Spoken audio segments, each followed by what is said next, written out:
Well, this sucks. I used my drone to film shooting the tank here. Landed it, and then when I went to take off again, I had it a little too close right here, and it just leaned forward just a little bit when I was taking off, and it hit here, whacked the blade, it went crazy, and it took when I landed it, it freaking, I don't know, ate shit a little bit. I've crashed my two drones, the number 2 and the Mini 3 here, several times. The first one never has had any issues flying. I just had the gimbal get a little sticky every once in a while. This one here had a horrendous fall. I don't know why. If I hit the controllers, that made it cut out immediately on accident. I hate that feature if you don't want it to happen. Or if I had interference or what. But it dropped from the sky about 30, 40 feet up and the whole plastic came loose. But it's been okay since then. But until today, it took a little wreck. And the white balance is like, it's like washed out. The video only looks good if I kind of put it here in the dark and it looks normal. So something happened, possibly with the lens. I'll double check it when I get home, but dang it.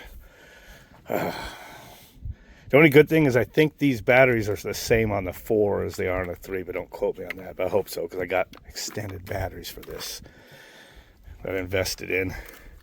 And my original drone just has all the regular capacity batteries. Still got that one though.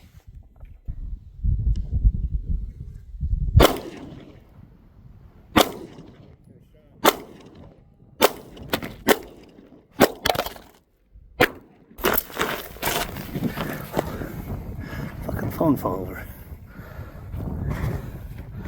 Hopefully captured that first shot. First shot was bullseye.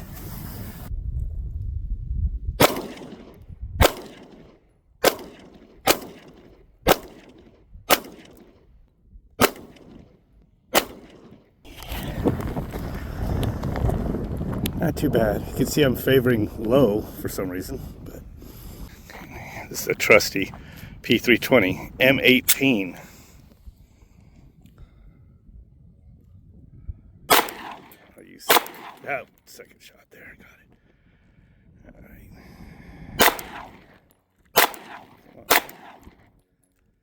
right. Kicking a lot one hand here. There we go. That was way too many shots. All those soda cans are a lot harder to hit than you think. I got that one first shot. That second shot. I think I might get it. Got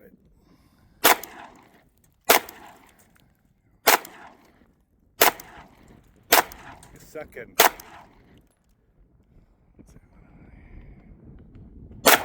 Got that one. Ooh, that got good. I think it might actually be better at like 20 feet. 30 feet than it is closer using the red dot. Now I'm kind of curious about these little batteries. If I could manage to hit one, that's a very hard object to hit. So let's see here. 22 long rifle. Oh! Alright, keep an eye on that, see if that catches fire. Dude, where'd that one go? Where did it go? There it is. Huh. All right, I actually expected to be missing a lot more. Dude, come on. I know that's close, but shit.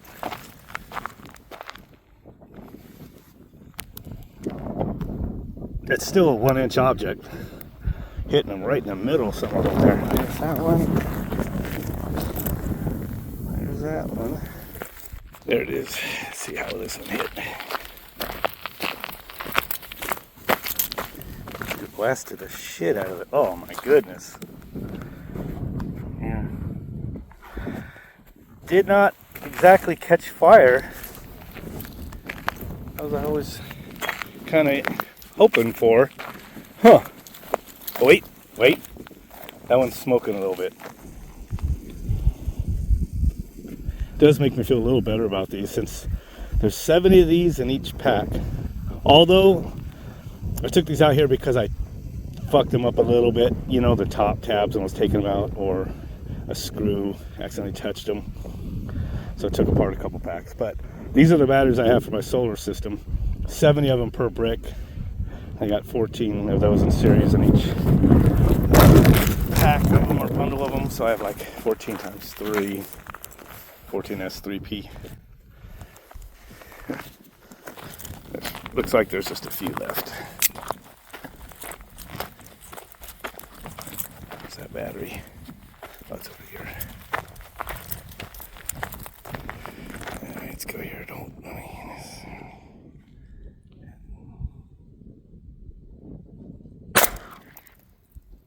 Trying to aim through the frame.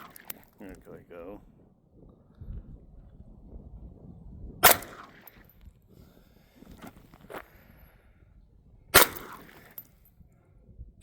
Yeah, that's it.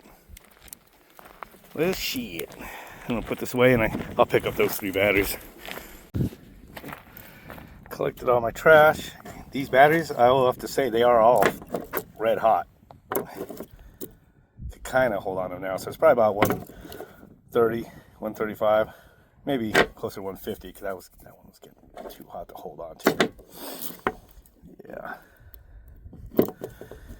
pretty good shooting. So let's take a second, talk about my Sig Saur P320 M18, which is the military version. Pretty expensive firearm, the most expensive pistol I've ever got. I paid a bit more for this than I did for my AR-15. So basically I carried the Glock for quite a while for my daily, and then I've gone to this Springfield Armory. And the one thing is, always kind of was bugged about how striker fired, you know, firearms don't have a confident safety, you know, like having an external hammer like this does. And of course, this Springfield Armory XDE, which is a 9mm, it has the external hammer. It's also got the decocker, decocks it, and you put it for safety and point in a safe direction. See, it's like nothing. And if you take it off of safety, of course, it'd be a heavy pull. And then, that's a loaded firearm. This one here, this is a P22 from Walther, also with an external firearm, which is awesome. So this one cannot pull the triggers out the magazine, so I'll have to put a magazine in there to decock that. Can't even decock it manually, unless somebody knows a trick, but I'm pretty sure that something is, you know, the magazine does something to allow that. I've had other firearms in the past that did that.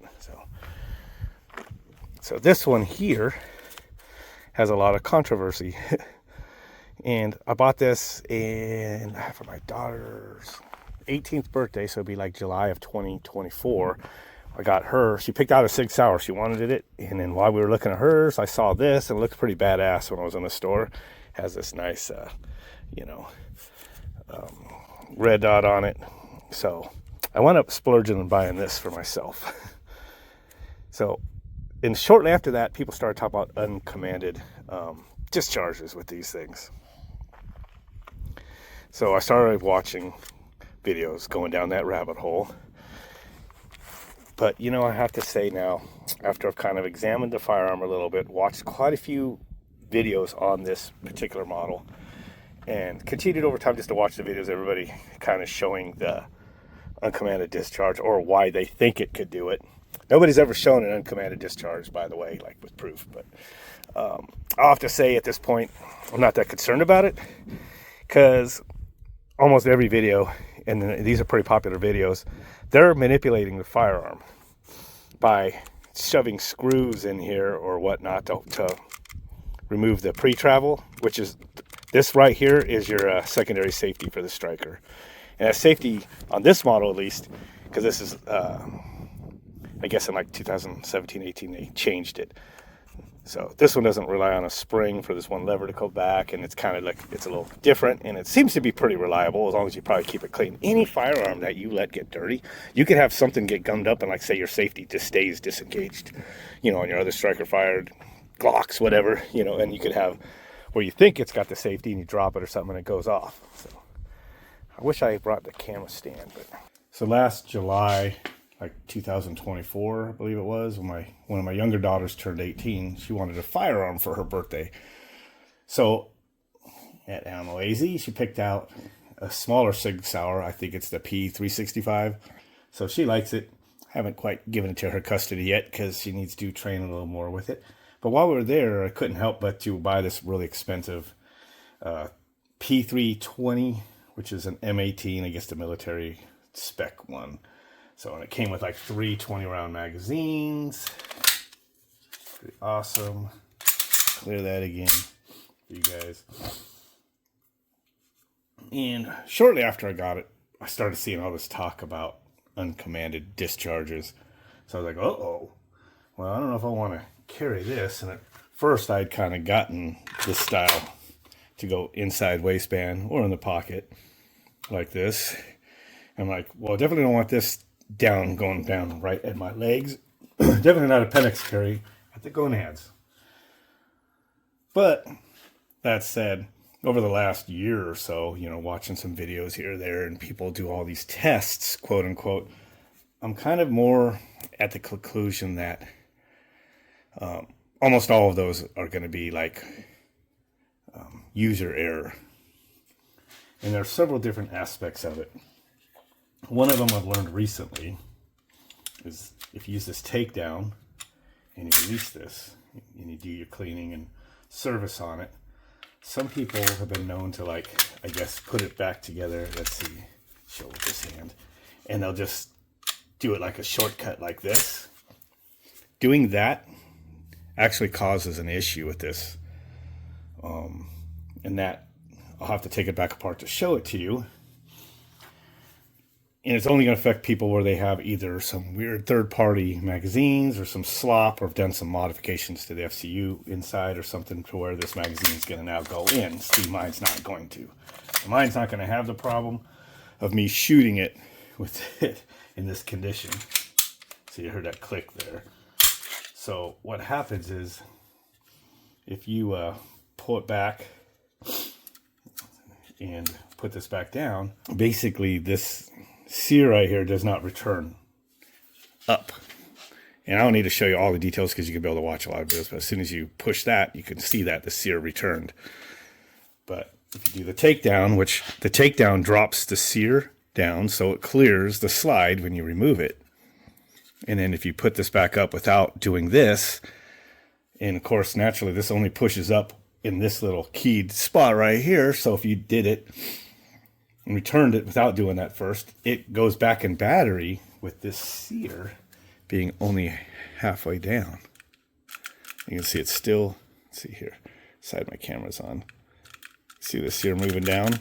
But it's not, it will just barely catch the firing pin lever. Because that's all these are, is two paws that kind of go like this, and then you're separating them, right? And it's going to go. But instead of going up all the way, you're leaving it like this to where it's barely catching. And the firearm actually still works like this. So some people don't realize they've put their firearm back in battery like that with that sear not up. So you have to push this slide lock back up, and it returns that to the normal position.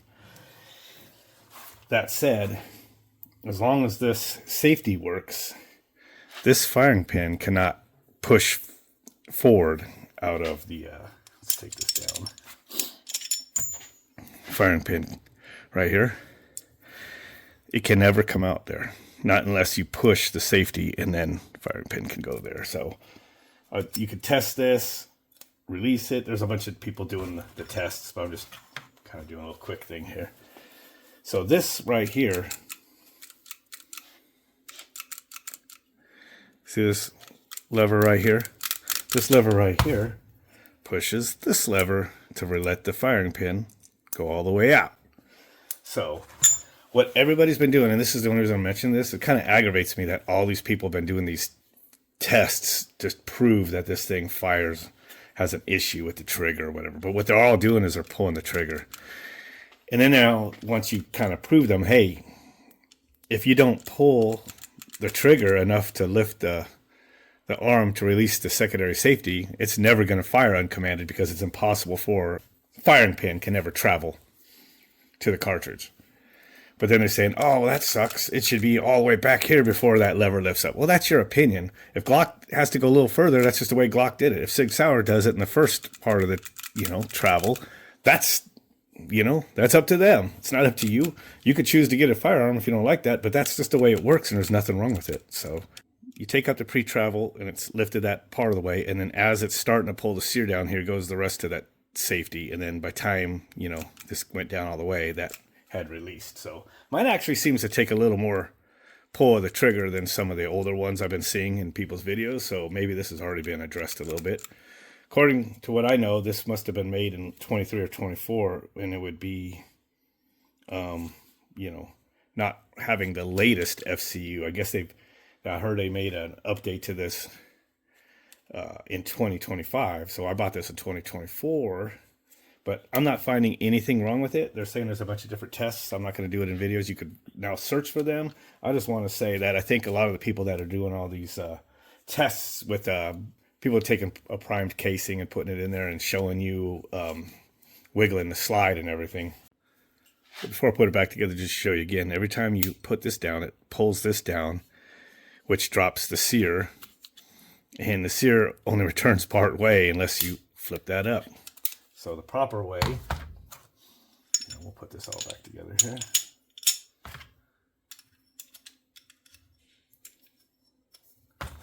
Okay. Put this back. When you push this up and flip that up, this now, because this was up first, when you flip this up, it released the sear to the full height. And now there's not going to be any issue. But if you do not push the lock up and you just hold back the slide and slide this lever up, you can't put this up anymore once this isn't held back, and you never return the sear to its normal position. So getting grease all over my gun there. Anyway, that's the deal. So a little sub rant at the end of my video here is that who knows if there's an issue. There could be an issue, but the internet's been flooded with a bunch of jackasses, if we just want to call it what it is, that are like shoving screws in here and whatnot to take up all the pre-take, which is bypassing your, striker safety. And then they're wiggling the top with this all held far back as they can. But again, if you see the way this works, you have your, the two pieces, your sear is going to come down to release the spring-loaded striker. So if you shove a screw in the trigger to the point where it already bypassed the secondary safety, which stops the striker from going forward, and you got it to where this is slid down to just hanging on the edge, and then you just wiggle the top of it to the top of the slide to make it disengage that way, all you're doing is mechanically doing the same thing. Instead of the last little bit of trigger pull, pulling the paw down of the sear enough to let the striker go, you got it right to the cusp of that, and then you wiggle this and it fires. You proved nothing. You're doing the same thing. You just separated the sear the last little bit by wiggling this little bit of slop that's in the firearm. People have been taking Glocks and other firearms, doing the same thing if you rig it. So don't do that. The real issue probably is a combination of two things. One, somebody's probably might not have put the slide back on properly, which is kept the sear from ever returning to the normal height. So if you do pull the trigger a little bit, it isn't going to take much to separate them. And probably whatever holster they're using, whether they have something mounted on here to where they have a big open holster to clear a light or something down there, and it got into their clothing or something. Seems like most of those uncommanded fires, quote unquote, is user error. So I'm not seeing enough evidence. Once I've taken mine down several times and just kind of looked at how it mechanically works, this firearm is not going to fire without you pulling back this trigger somewhat. It's just not. And it's got to go about that much on mine. A little past where I first feel the wall, and a little more to get that lever to let the safety release. Other than that, you could jiggle this all you want. If this ain't depressed, even if you could stick something in here and you push the sear, which people have done, it won't fire because the safety is still down, has been lifted up, and it's not going to let the striker, not going to let it through. So that's that.